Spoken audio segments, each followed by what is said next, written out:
All right, so last week we went over maximum likelihood estimation, and we applied it to a variety of problems, from a simple linear regression to a relatively complex dynamic model of a population. To recap, and to highlight how maximum likelihood differs from the Bayesian methods we'll work with this week, I want to take you through the regression we did last week. Recall that for a one variable linear regression, we have three parameters: alpha, the intercept; beta, the slope; and sigma, the standard deviation of the residuals.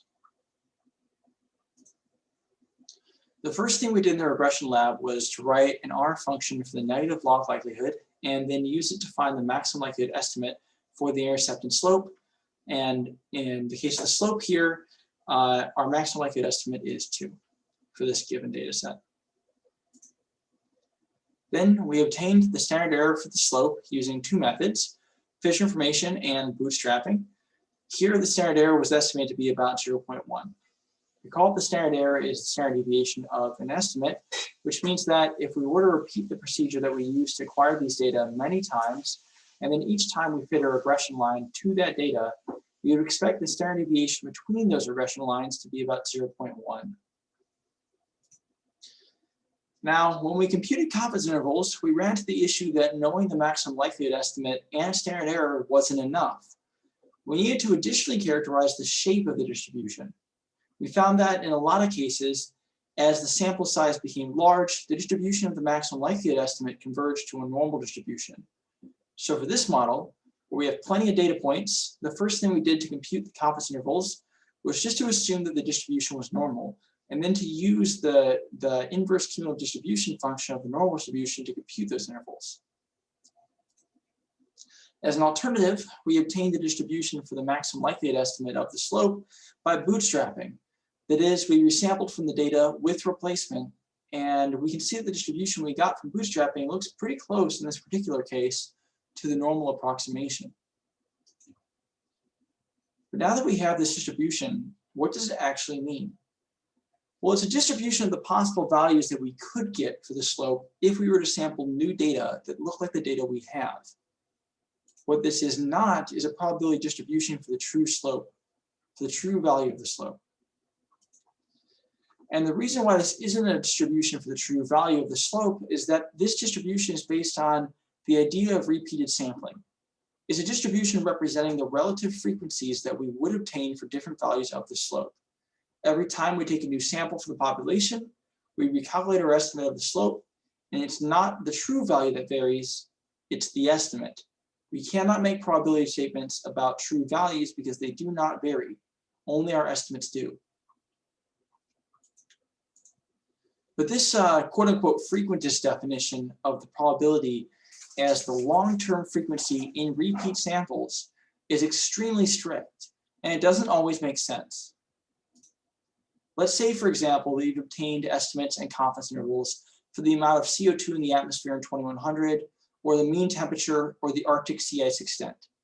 If you were to take these confidence intervals to President Biden or someone, and he looked at these numbers and said, so you're 95% confident that the atmospheric CO2 concentration will be between 500 and 800 parts per million in 2100, and you said, well, actually, imagine that there are many, many Earths, and that each Earth is just one sample.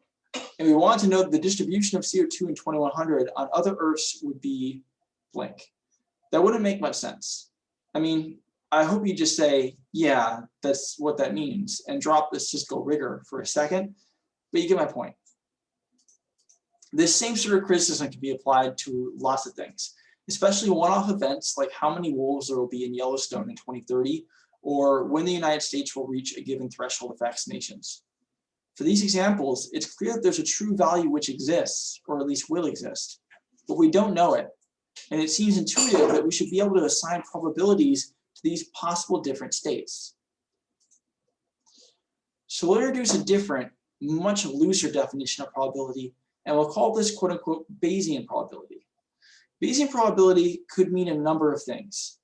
It could be a quantification of belief, or of the relative support for different values of a parameter or different hypotheses.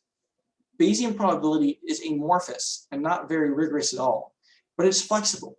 If we loosen our definition of probability, Then we can assign probabilities to things that in reality are fixed.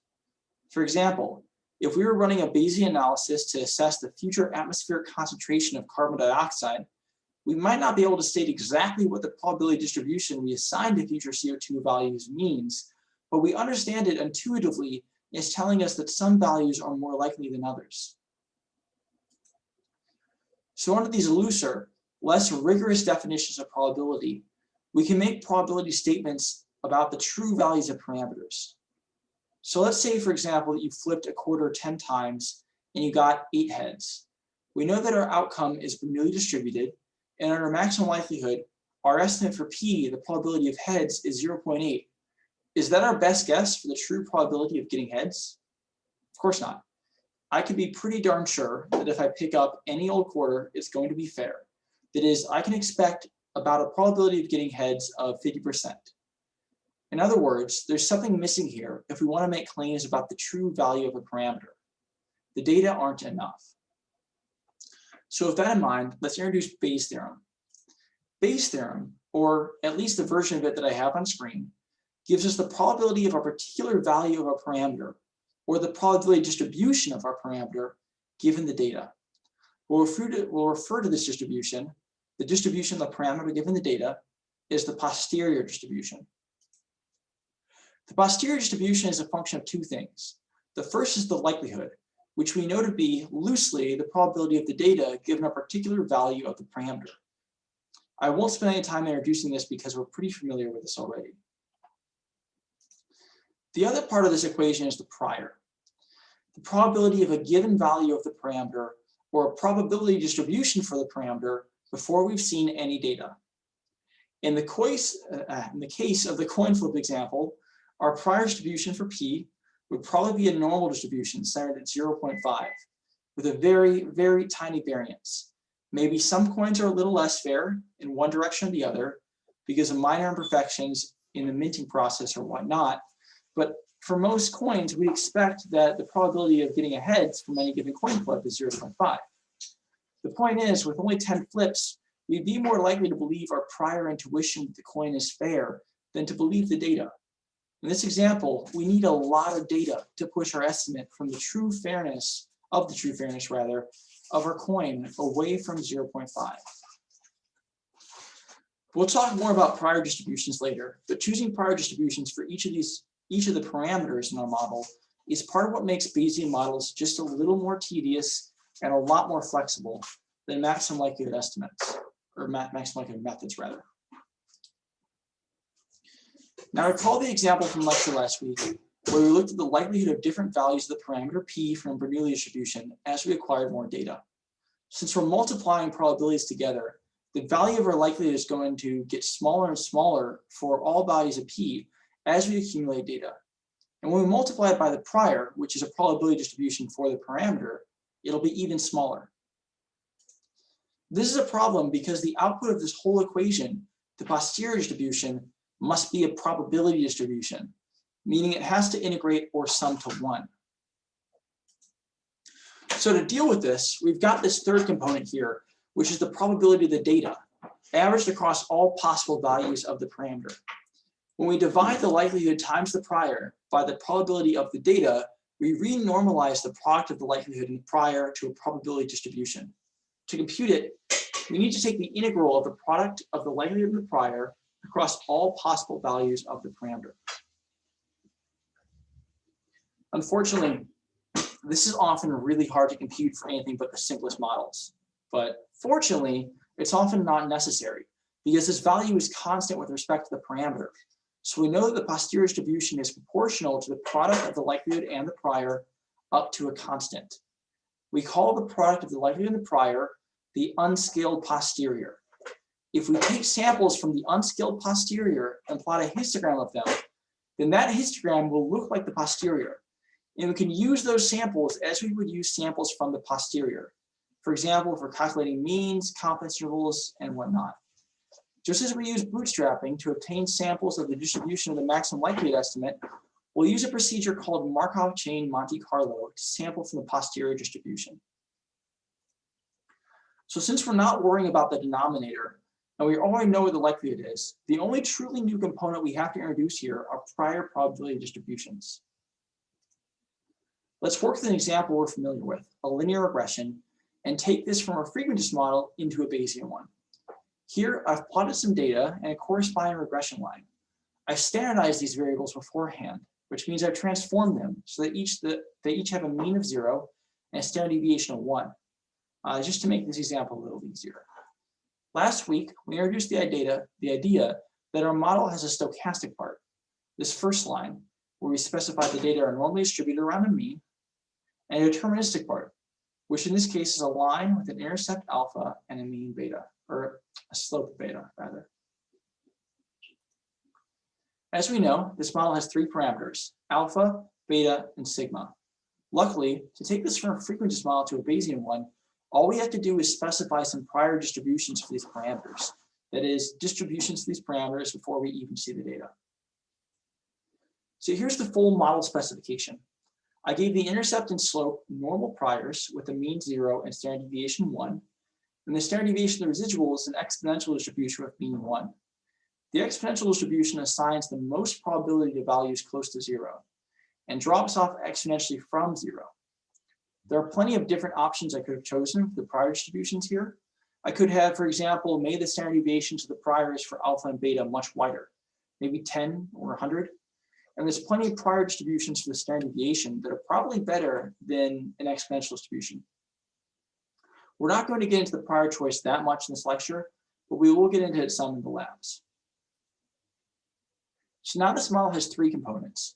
We still have a deterministic component, but now our stochastic component has been split up into a likelihood and some priors.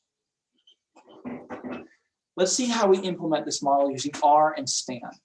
Stan is a programming language for specifying Bayesian models, and also a program which samples from the posterior distribution.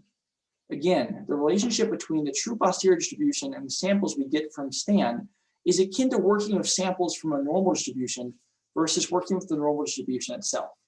If we take enough samples, these things will look pretty similar. And the nice thing is working with samples gets us around the issue of computing the denominator in Bayes' theorem. So we'll write the model with Stan, and we'll use R to run the model and work with its output. Here's the Stan code for this model. The first thing we do in this data block is specify the data we'll be giving Stan.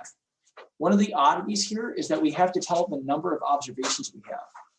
Then we'll tell it to expect a variable x and a variable y, and that they'll have length equal to the number of samples, which we'll indicate in brackets. Then we tell Stan which parameters it needs to find a posterior distribution for, and we do that in the parameters block. We'll tell it that we have an intercept alpha, a slope beta, and the standard deviation of the residuals sigma. We'll also additionally indicate that sigma is bounded at 0. We can't have negative values for standard deviation. There are multiple places we could put the deterministic model, but one good place is the transform parameters block. We specify that the expected mean of y, given x, which we'll call mu, is alpha plus beta times x. Finally, we have the model block where we'll give it all of the priors and specify the likelihood for our data. So alpha is normally distributed, means 0, standard deviation 1. Same for beta, and then sigma is an exponential distribution with mean 1. And then y, as we know, is normally distributed around mu, which is alpha plus beta times x, with standard deviation sigma. To work with this model, we'll use the RStan package in R, and we'll use the Bayes plot package just for convenience. The variables I've plotted in the last couple of slides and that we're working with here are the x1 and y1 variables from the ANSCOM data set, which is an example data set built into R. And I've standardized both these variables by subtracting their means, the respective means, and dividing them by their respective standard deviations. This leaves the correlation between variables intact, but it just shifts the regression line down and over. Now we can compile the model with the Stan model function, Stan underscore model. We just need to tell it the name of the file that we stored our Stan code in. And I've saved that as lm.stan. Next, let's sample from this model.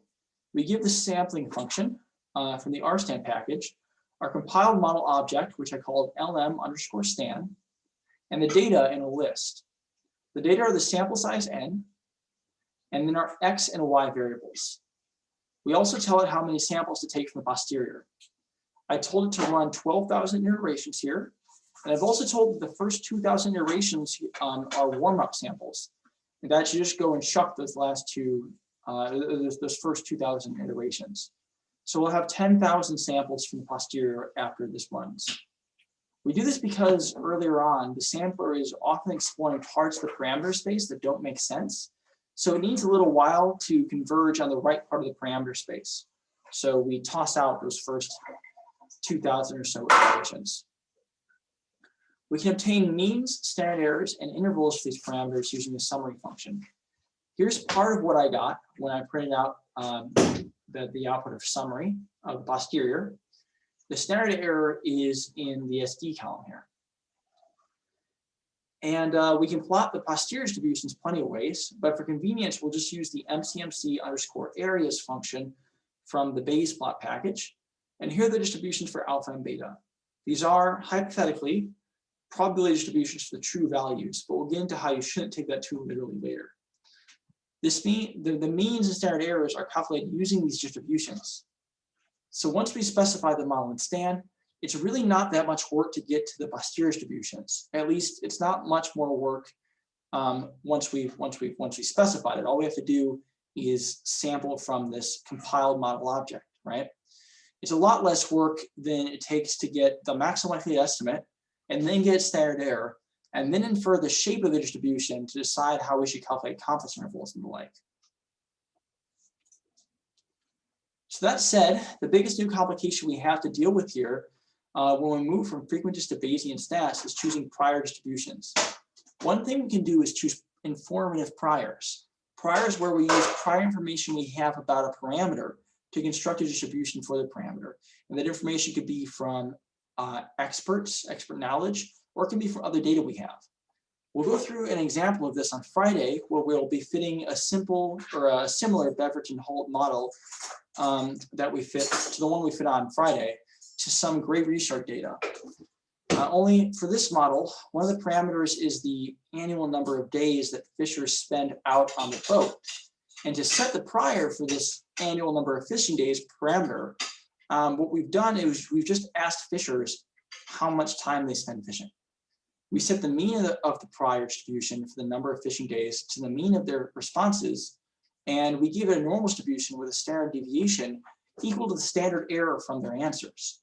So in this example, we'll see that the prior distribution is a great way to bring information from other data that we have, other than the data that our model is using directly, into the model. One thing we can't do, or usually can't do, is to choose truly informative priors. This was a big area of research in the mid-20th century when Bayesian methods being quote-unquote subjective was seen as a major criticism and a property to be overcome.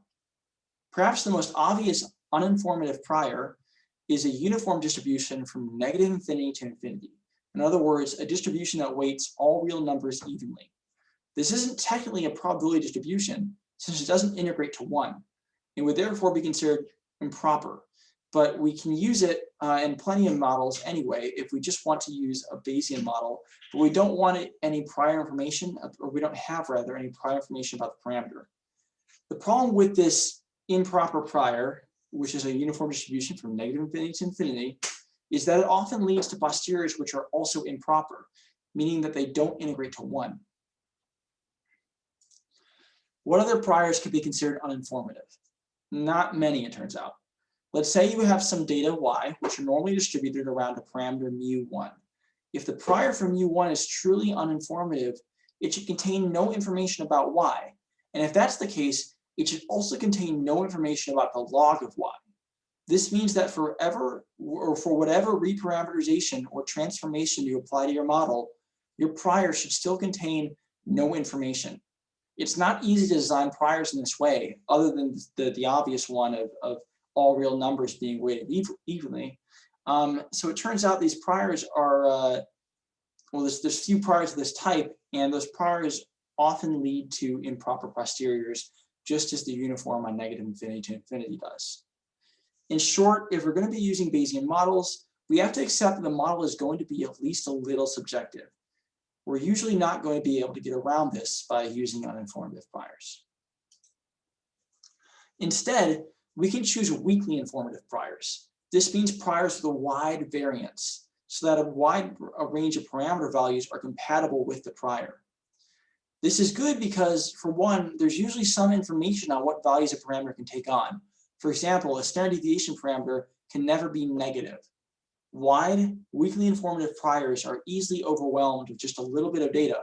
So when we just want to use Bayesian methods, but we don't really have any information on what the parameters should be before seeing the data, this is the way to go. Lastly, we can use priors as tools. Let's say, for example, that you've sampled the heights of a bunch of people in your town and you want a posterior for the mean height.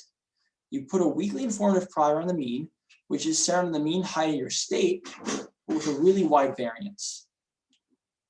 Well, what if you sampled heights from 10 towns in your state now? You might expect that the heights of individuals cluster just a little bit by the town they're in, for whatever reason. And therefore, these data aren't really independent anymore because they occur in clusters which correspond to the towns you've sampled from. Well, to get around that, you can specify that each town has its own mean height, which we'll call mu underscore t. That individuals or mu sub t rather, the individuals are distributed around that mean height for their town. And that now the town means are normally distributed around an overall mean mu. The town means also have their own standard deviation sigma sub t. This is what you might call a hierarchical or mixed effects model, and it's a common way of accounting for clustering in the data.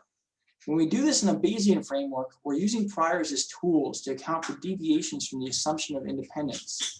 Depending on whether the lack of independence is spatial or temporal, or as a result of clustering in the data, there are a bunch of ways you could do this. But prior distributions often allow you to do this in a more flexible and more accessible way than you might be able to do in a maximum likelihood framework. Here's another example of this, where we've extended the regression model we introduced earlier so that there are clusters in the data, and they each have their own intercept, which is distributed normally around an overall intercept. We could do this for the slope as well, or for the intercept and slope. Although to do this for the intercept and slope, we'd also need to add a parameter describing the covariance between the group intercepts and slopes. Now, if you don't have other data or expert knowledge with which to set an informative prior, and you're not using a completely uninformative prior, you might be a little nervous about arbitrarily choosing weakly informative prior distributions. One good way to check that the prior distributions you've chosen are appropriate is to simulate random draws from those prior distributions, and then to plot the models implied by those draws to make sure that the data you have are within the range of the models that are possible under prior distributions. So for the linear regression we built earlier, we used standard normal priors on both the intercept alpha and the slope beta. We can take random samples from those priors with the rnorm function, and then we can store the lines and then store the lines implied by those samples of alpha and beta using a for loop, and see how those compare to our observed data. Here's 500 samples. As you can see, these priors produce lines that cover the range of the observed data, but don't produce completely wild models that are far outside the range of the observed data. So these are pretty decent priors. If there were data points falling outside this range, it'd probably be good to widen these priors a bit, make the standard deviations priors wider, for example. For more complex models, it can be important that we use weakly informative priors to nudge the model towards realistic values. And if we have a decent number of data points, those priors will get easily overwhelmed. In general, the priors matter more when we have less data. Just remember that the priors are a model assumption, just as our choice of probability distribution for the likelihood is, and we need to be critical of the priors we chose. So I know I've covered a lot of material here, and that not all of it is clear. Since it's really impossible to teach Bayesian models in one lecture and 2 labs, what I'm hoping you take away from this is some of the core differences between frequentist methods, such as maximum likelihood estimation, and Bayesian methods. And I'm hoping that in doing the labs this week, you'll get a sense for when you might want to use one or the other for your particular research problem. I've outlined some of the conceptual differences between frequentist and Bayesian methods in this table. These are all differences we've gone over in this lecture so far, but take a minute to pause the lecture and read through it. So now that we know the core differences between Bayesian and frequentist statistics, why use Bayesian stats? First, the inclusion of prior distributions makes Bayesian models super flexible. We can use priors to incorporate information from a different data set than we have, even when frequentist stats provide no way of combining information from these two very different data sources. Also, we can incorporate posterior distributions from past studies, and in doing so, we incorporate all the relevant information contained in that study's data into our own analyses with ease. Expert knowledge can also be hard to quantify, or can be hard rather to quantify as a distribution, but that's also possible. Second, even if we don't want to do these things, the modern tools for fitting Bayesian models are powerful and flexible, and under a wide range of conditions and choices of prior distributions, they give answers that are similar or identical to frequentist methods. You might just want to use Bayesian machinery because for some models, it's easier and more intuitive to fit using a Bayesian model.